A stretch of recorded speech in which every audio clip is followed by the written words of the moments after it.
The Dan Tortora here with Enrique Cruz Jr. Enrique, looking at the start of the season, 4-game winning streak, now a 5-game losing streak. Just what's going through your head at this point?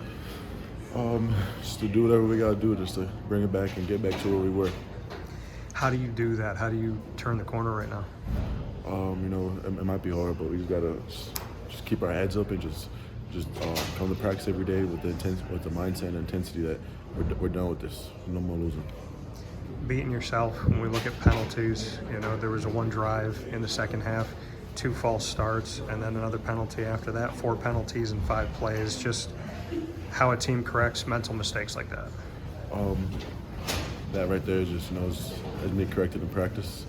And yeah. What do you take away from the season so far personally? How have you tried to kind of grow and find some positives in your game despite the 5-game losing streak?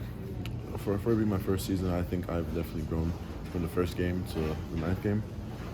But I still got to get better and do better from my part for the team.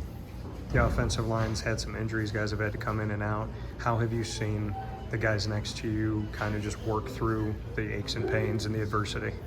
We're both for this. We're both for the adversity. We're both for all of this. So at the end of the day, it's the name of the game, and we got to do what we got to do.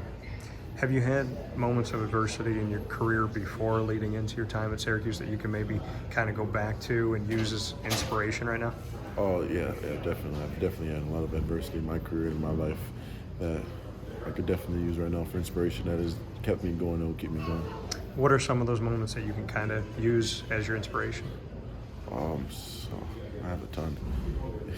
For my first time playing football and liking it, to get here having to do summer school, just to get here and get my grades up and giving up my whole summer.